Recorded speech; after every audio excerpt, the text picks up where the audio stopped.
Hey everyone, FarmSim Guy here, or well, Race Sim Guy actually, today because we are talking Project Motor Racing. Now, hot off the back of the announcement that Project Motor Racing will be coming in the autumn of this year, I got the opportunity when we were in Zurich a few weeks ago to sit down with Kevin Boland, who is the Chief Development Officer at Straight4 Studios, and ask him a few questions about the game. And basically the thing I took away from it was the passion and the hunger that the Straight4 team have got for wanting to develop an absolutely brilliant new game. And having driven it, I've got to say, I think it's got masses of potential.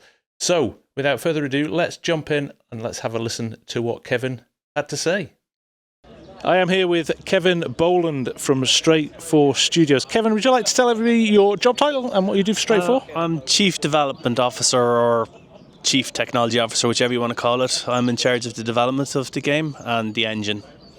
Fantastic. Now, we've seen some brilliant stuff today. I am blown away from what we've seen. I know it's an alpha build, I know it's early on, but we're here specifically today to talk about the physics engine. Could you talk a little bit more about that and how you've integrated that with the Giants engine? Yeah. Well, the physics engine started off as it's agnostic anyway, okay, and it's called Hadron. And it's a piece of love that you've seen Ben, a guy named AJ, Doug Armo. There's names, loads of people involved in it. The engine is back at first principles, so there's no pre-recorded of anything. It's not like the ISI engine, and it goes from the ground up. What's really important about our engine is that it runs at 720 hertz, so it does. And it's really important to understand that by running at 720 hertz, we can push right to the limit. Yeah. It doesn't run any less, it always runs at that because it has to. Because if you run it slower, when you go over that limit, it's too late by the time you get back. Which means that our input and everything else around it has to have that feedback. The Giants engine made it easier to integrate at the end because we got to the metal. Where we needed to stay high, we stayed high. So, we used scripting for certain gameplay things. But when we needed to get to the metal and say, we want a thread here, we want this memory here, we were there to do that. Other than that, it was an awful lot easier to integrate than, let's say, some other third-party engines that we were using. Usually we build our own. So working with the Giants guys, it was really nice because they're coders and game developers first, publishers second, so it made life an awful lot easier. They understood the pain points that we were going through, and if you know Stefan and Christian, they love to code and they love to get into the detail on everything, so you don't get to pull your wool over their eyes either. And we talked about this earlier on, but the kind of vision for the game, it's the principles of racing, isn't it? It's going back to that thing that we all love about the ability to jump in cars and race cars and have fun with them, rather than, it's a simulator, yes, first and foremost, but it's a racing simulator, not a driving game, shall we say. That's exactly it. You hear our competitors come around and say they're the car simulator. Great, they can be a car simulator. We're a racing simulator. Yeah. That's what we are. What you call it? Everyone can drive a car, right? Everyone thinks they can race a car, but it's like everything else. It takes a minute to learn, but a lifetime to master. And this game is accessible, so it is. You can get in, you can drive, you can have fun, and then you can decide to obsess. Yeah. You can get the balance, you can get, why am I hitting the curb like that? Why is it that when I hit the curb, the wheel I'm drifting too much, or am I getting too much oversteer? Do I need to change the gear ratio here? All of that is in our engine. As it says, the guys were there telling me about the car setups, and a little bit of me put my producer hat on and went, just set up the screen. And it's like, Kevin, we've got 70 plus cars for launch. I'm like, yeah. That's 70 different physics models built because they're different cars with different setups and different extremities. And, going, oh, wow, the detail, and even I get lost in it. Yeah. But what we're trying to achieve is that you go into it and you can go as deep as you want, or you can just stay on the outside. Yeah. And it's really important that everything in life like that, the more you put into it, the more you get out. And that's what I hope with people when they get this game. The more they put into it, the more they get out of it. Yeah. That's the best way I can describe it, I think.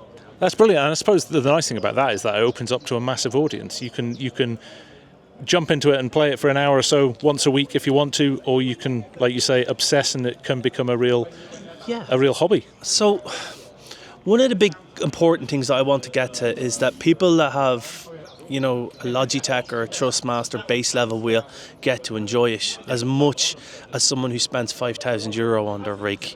Yeah.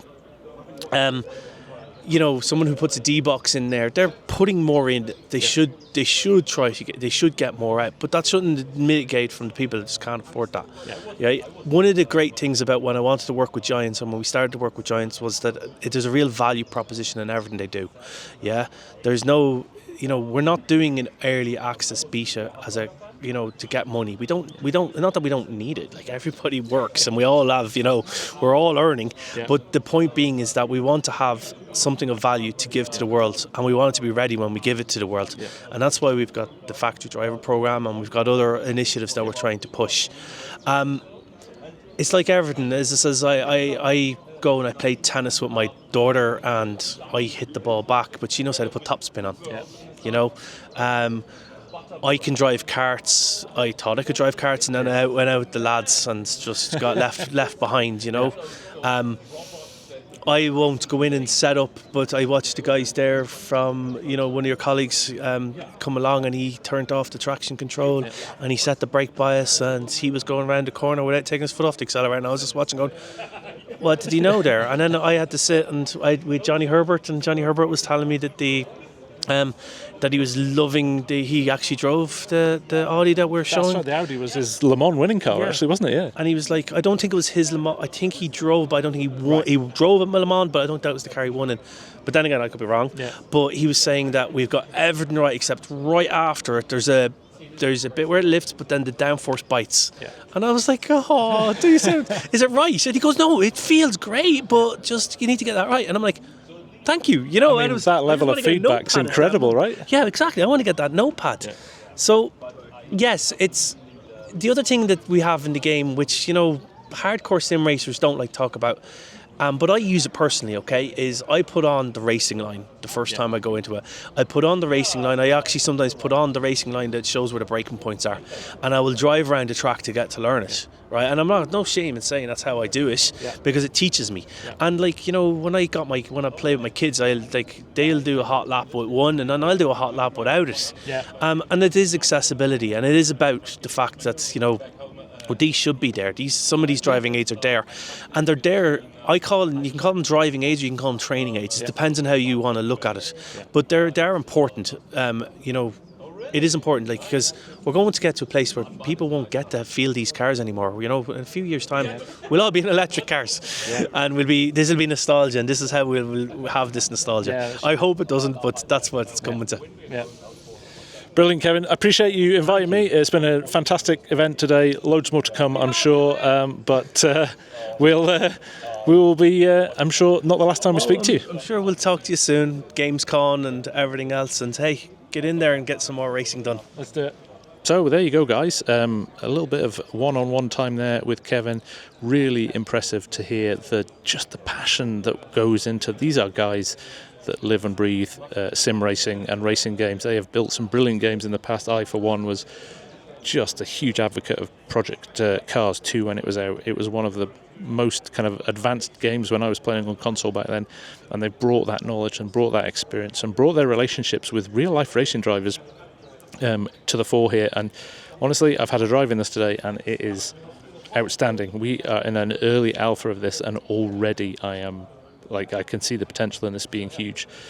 So there we go. Great to see, and loads more to come on this as well.